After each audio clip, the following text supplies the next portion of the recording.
Okay, obviously, a former NPP appointee, a Attorney General, Sisiano, Amabiliki Info, Sisi as a former NPP appointee, you found in guilty, a quarter or Kwaku Fisi, a 10 years jail term, Attorney General, Ababiliki information, at the Amaya, and rather, in the press conference, no, about so, yes, I'm corner.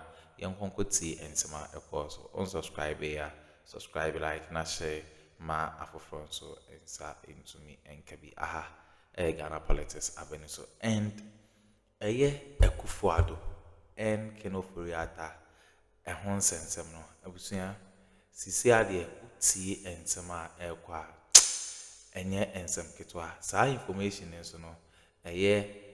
Power FM credit goes to a Power FM. Omo panelists no pensem and some koso ewo Ken Oforiata ne extradition so na omo cha Ken Oforiata ene nebusuane de Ghana sikane de omo awia ankasa. Odi amomi anko na yenkonkoti medamase.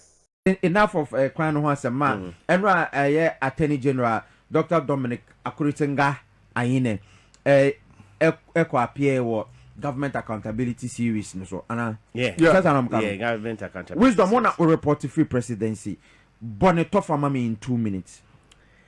In 2 minutes, Dr. Ayene said one that the office of the special prosecutor hand over the needed documents amano to tender in the request for the extradition of Ken Oforiatta say na omodeno aba. And then there was a issue about Ken Oforiatta's dealings in the US. Yeah, Ochemu says na oni kasa no idea Ken Oforiatta high lawyers are very experienced. US abrochimemu say ombehwe na the extradition process no omo account court na entumi embemu inti no ontumi nka say ene Ken beba anase ochina Ken beba anase beba next year eno de onisa to me no because I say omo exhausted all of those court processes now war US no so omo finalize all the court processes inti if say bia or ka say or they call ebia one of the high courts or US na se court ni ruling against him he could take the appeals court in US even to the extent so we can fight this at the Supreme Court of the United States of America. And I say and only in sema it could travel to till 2028. And only we are Dr. Dominic Akurutenga Ayene Eka Enra say right now no Ken has all that legal means no to fight even at the Supreme Court of the US. In 2020 they can't say or bear na and I say or bear china no and at the end okay it's a no my ATM Enra said Dr. Dominic Ayene Eka Ken Oforiatta semno ewo wabra na wo address Ghana for no Dr. Dominic Ayene Attorney General of Ghana. I have formally transmitted the request for the extradition of former Finance Minister Ken Oforiatta and his chef de cabinet, Mr. Ernest Dako Akore. You will recall that the Office of the Special Prosecutor investigated acts of corruption and corruption-related offenses by the former Finance Minister and his accomplices and proceeded to file charges in the High Court of Justice against them. On November 19th, 2025, that is this year, my office received a formal request from the Office of the Special Prosecutor to initiate extradition proceedings for Kenneth Oforiatta and Ernest Dako Akore from the United States of America. Following a preliminary review, our International Cooperation Unit observed that certain aspects of the request require clarification and enhancements to align with the applicable legal and procedural requirements. We communicated these observations to the Office of the Special Prosecutor via a letter dated 25th November 2025 and requested supplementary documentation to ensure completeness. On December 9th, 2025, the Office of the Special Prosecutor provided a requested additional documentation and addressed the observations that we raised, thereby finalizing the extradition request packages. Subsequently, on December 10, 2025, my office transmitted the complete request to the Ministry of Foreign Affairs for onward transmission to the competent authorities in the United States of America. That is, in this case, the Department of Justice of the United States. So that was the Attorney General of the Republic of Ghana, Dr. Dominic Ayine. It's wisdom. I said, Attorney General, ya aware, sir. Kenoforiata akwa kope a lawyer for kuku dama wo US. Na wonomo se wo mo mra meboa na ye twe no don't push me, I'll go myself. Say Ghana for twe no na US for so twe say ye ma womba. Attorney General enim say sa ade no e koso men so kra matete no say I say wa ye nkrata wo ho a say waba be citizen o say afi na wo ba be citizen o matete sa ensensem no so asem we etu nyantwae yes etu de nyantwae so the medical kana ebetumi travel to 2028 tie papa no ekuteska sika o Kenoforiata ho oh sika de bi won ho ana kro na wakwa kopie so no se Kenoforiata kra mom hu ni se o ampa boni bi ho kra wa ye ne mom aha ne de o ntimi ma they protect him krofo etukwan na o se wakodi aduro se na medi kan ka no o ma ye boni bi o ma ye bibi se wo mi krom o ejimi ko mi krom betimi akumi on be mi sei ni am wadi aduro wa seek asylum eno no offer procedure no mu a wan tukwan wa anye hwe a ye bema won krata wo de betena krom ho na afi won ko ba bia because osu ko krom a ye bekun but yemra Kenoforiata niema a oye yi so say oye why your man foot to some for over 7 years.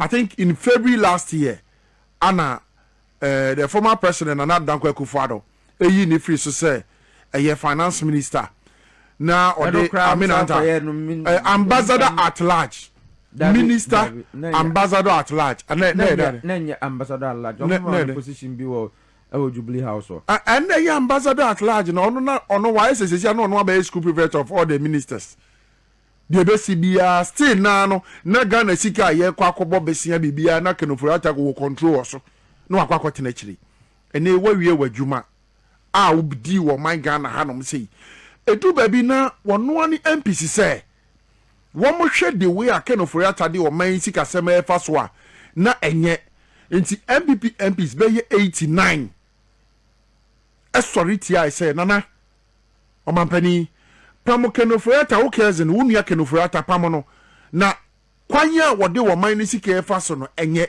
kromo asi ye meboa nanso president Akuffo Addo say aha ne he ni nua na mede na to Ghana sika nyina no me nko pamo no na me fa wan ko chena Ghana sika na no na me pesika hwan aye ne ntem mama me enti Kenoforiata ntena ho PSA Emma Kenoforiata na nkasa kra ka say yadia wono no ebesi form yes because o si form akwa it say papa waja ne ma wo a onhwe wo mo ade na asesa MP for wo mo sorry tia sa na ma ni nyina emu bebiri wo mo call primaries wo mo lusu ye because system no edisika pushi amanfo tia sa MP for what did they make a chona say enti yemfa ne say Kenoforiata ommegu yanima ase ensemo Ghana for yen central for reportage saworo e wo social media ni ade a ye kan de gu ne ho fi yemfa ne sa ase say e allege omra omegu yanima ase ye pese Kenoforiata mra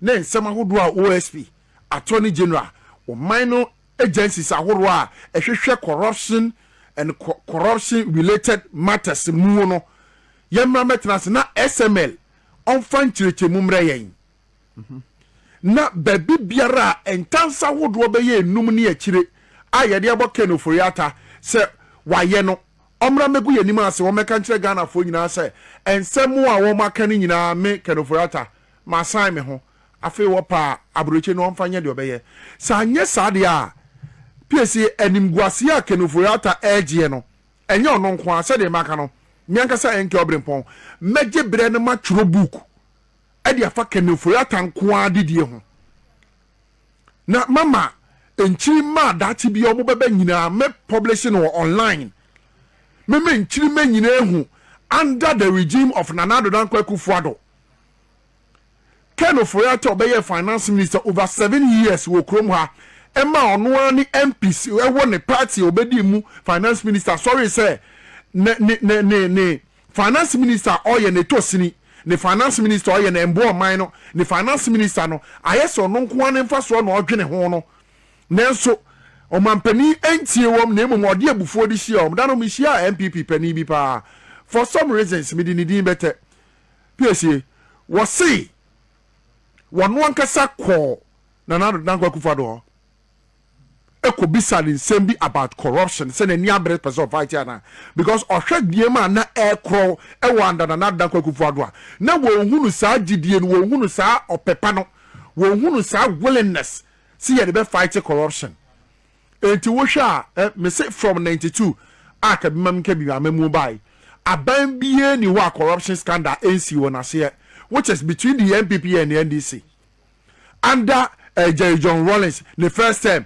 corruption kakra ko mu ho ebedu kufuo so corruption kakra ko mu ho ebedu your friend say atamel so ebi ko so ebedu John Mahama the first time obeka said in am tamaklo Maslow former Maslow CEO and then as I'm say enra dey gra ejibo ni din so no so kro mo hwe kwan a on betimi di na ba na sika bi e fa na nsa se wa be 7 term e dey man which is a 10-year J term yes what did they make a choice here ebi ko so but PSA under Nana Akuffo Addo and the vice president Dr. Alhaji Mahmoud Bawumia and Kenuforiata regime so wamu bu oman no PSA sikawia corruption sikawia apobo a woma bo oman Ghana no ebi sida even si ebe ko ye chia kofa kwa Nkrumah bem emre so amemodi ababeka ho a dana na meka wa amesi sika MPP fo womo afa wo man Ghana mu a Ghana sika womo nko a pesami nkumnya kwa so omodi awuro mu botom de agu o account mu no PSA MPP fo tena opposition 200 years kure kwa mo ni obi ada ombeko so agi omani oh sure me na meka kire o PSA omo fa sika o me say enkomo ni bi wo ho a empanifo no mpese omo beka kire Ghana fo NDC empanifo mpese omo beka because ebe matemamufo no anye eje ebe sori omusu no be ye den dodo enti ensem ni bi wo ha ye mfento ho na ye mpe kwan ya ye di be siesie no na kwan ya His Excellency John Dramani Mahama any NDC abenya fa so bu o man Ghana MPP fo no bebre wo ha ye omwanwa because omo ni mboni o maye o man no all right enti eno na nam so ma enra eye Attorney General Dr. Dominic Ayine trans a o say ono no wate na enye se wate no hu also ono no mekai last year December na you were a sedun ketia call thank you to Ashanti Bruno in Sunyani is it Justice Park or something now no say Dr. Dominic Ayine very meticulous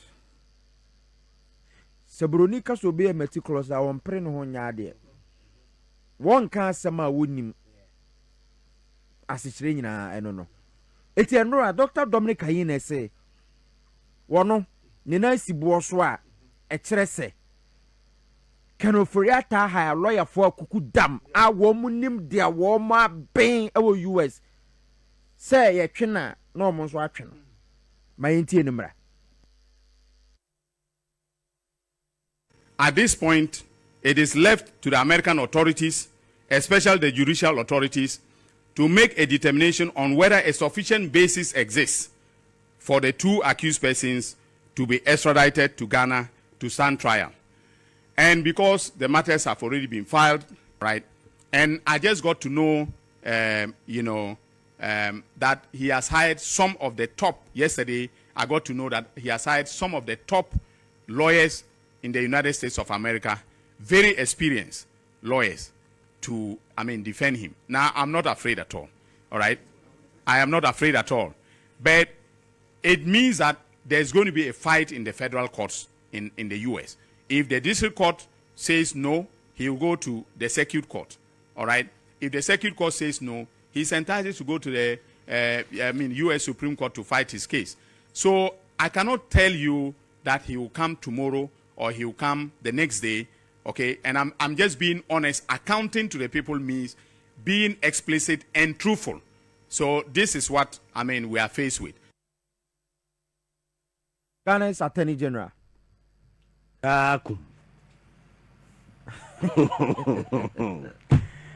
Hey! Enana we NK kano. Ba unim say answer na obema okome. Unim say second of Furiata sa aban we to man prosecute no. That's 2028 is edua Ghana for bibia. Edwan dey so medwade da. Edwan dey o medwade. But omontia so say Kenofurata issue no ana asem na ekoso no eyemra kwan so na PSA yefa wo. TMU ga entino wo ye bone kura ye hu no ye say e allege until se court edi ruling beba say ampa so mesi we ya wafa we ya waye no e ampa ye nya enough evidence. Okay. Mamenko wisdom hobby. Yes. Meba ho kwabena. Yes. Wizi. Enti no obi de bisa Kenofurata asama na sa wo ba no na nkrata na ekurakura no na Kenofurata nsem nishim. That be in same way this aspect of say Dabena Ken Beban was a question obi bisa but the processes are leading up to say Oma file the case no the OSP allegations no the charge sheets na OSP level against Kennedy I don't know Kasabe kind but this aspect of Dabena Ken because there was a question as to whether say US for Epe will be mostly is an exchange more like a barter trade into Fawebra na Bejiwe. So there was a question of Argentina we should yemfa Abu Trika and call for the extradition of Furiata. Okay, so I know conversation way. Okay, so I think that the Attorney General can Abu Trika wants some say Sankabunya Kobe and the Abu Trika my US authorities no in exchange for Furiata. Yes, but he doesn't have that power. My Attorney General on the issue of Abu Trika. Any can Furiata the way now can say so yes and can anybody pass it yemfa Abu Trika and comma US authorities because Bonia wedi no wedi etie US for yes and a US for here no them exactly na Ghana so can Furiata boni odi tia yen nti mo fa can Furiata emfa man and Attorney General e kan ho asem man ko tie Dr. Dominic Ayine on Abu Trika. So your first question relates to repatriation and prosecution.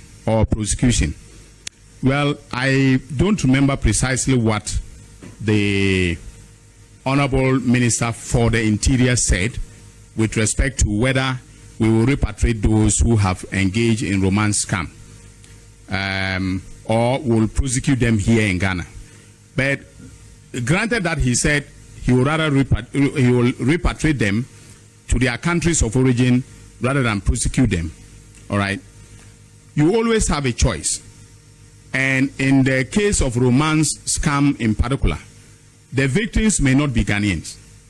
All right. The crime would have taken place within the territory of Ghana. In other words, within the jurisdiction of Ghana, meaning that Ghana has, authority or the power to prosecute the persons involved in that crime. All right. But it is also the case that the country of the victims will also have the power to prosecute. All right. The choice that you have to make is whether you want to expend resources prosecuting them or you want to repatriate them. And if you are repatriating them, you have to give reasons to the country. Say, let's say that they are Nigerians. We don't just repatriate by taking them to the Nigerian border and letting them, get off the plane or the bus, and that is the end of the story. Okay? We hand them over with documentation to the Nigerian authorities, and they can then decide that they are going to take action, to prosecute them. Okay? So when it comes to romance scam, it is a complex story. So, for instance, in the case of those that we are faced with now, with Abu Trika being the latest one, all right. Most of the victims are Americans, all right. In his case, the story is that the romance scam led to elderly Americans losing as much as $8 million United States of American dollars, and that is why the extradition request was made. All right. Now, we didn't investigate the crime itself. Okay, we didn't know or had no basis to suspect that he was engaged in those criminal activities. Of course, sometimes if you take the lifestyle, you do a simple lifestyle audit, it can come up that this person must be getting illicit proceeds. That is why the person is living so, lavishly. All right, but that wasn't done. We didn't do the investigation. We didn't build a docket. So we cannot purport to just all of a sudden receive a docket from the United States of America requesting for extradition. Then we say, okay, you know what?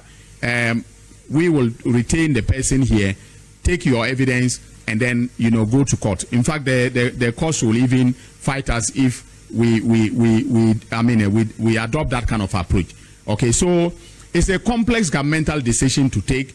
I know some of those people are fellow citizens who are engaged in the romance scam, and there is a school of thought that says that we should be lenient with them, but all crime is crime, and we need to hold everyone accountable who has engaged in criminal, conduct, and this is the way to.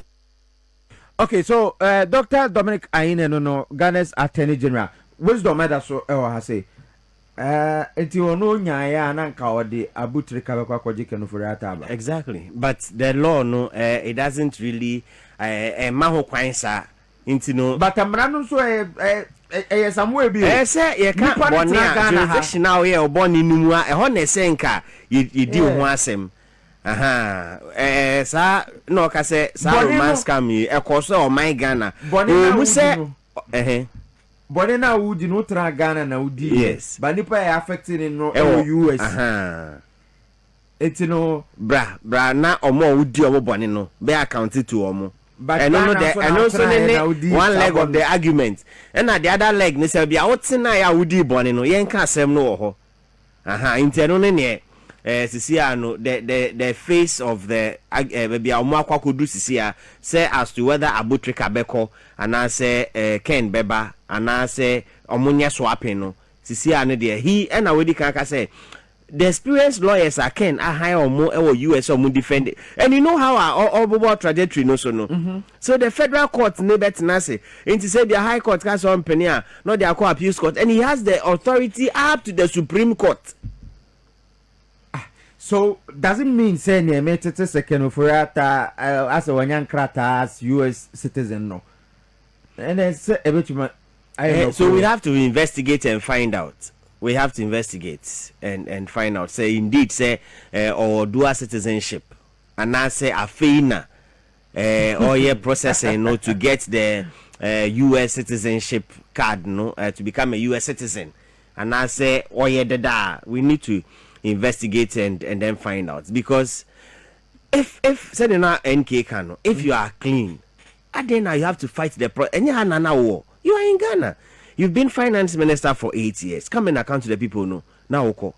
Obeka I said during the campaigns, President Mahama I said when NDC wins the elections Mema Obia and Janin Fioma, they should all stay here. And that's or no from 2016 he stayed in the country. OSP investigated him. Okay. The Airbus issue. Airbus. Government official one there. Did they investigate John Mahama as former president? He was in the country. If you are clean.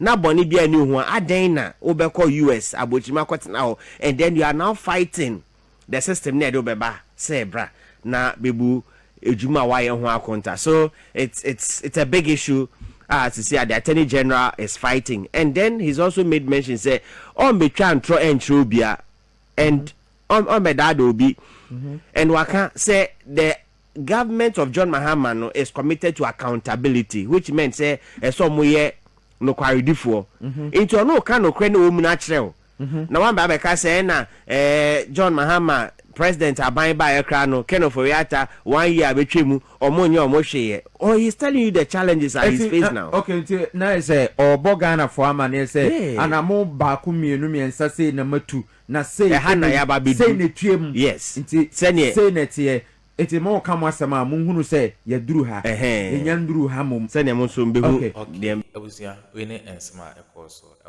political highway so for the first time and I say NDC first prosecution on a NPP criminals no nipano former Akuffo Addo appointing no okwa face 10 years jail term eno ena yede ehonsem edebra mon subscribe like na share ma afufron so ensa into me enkabi aha Ghana politics avenue so madam say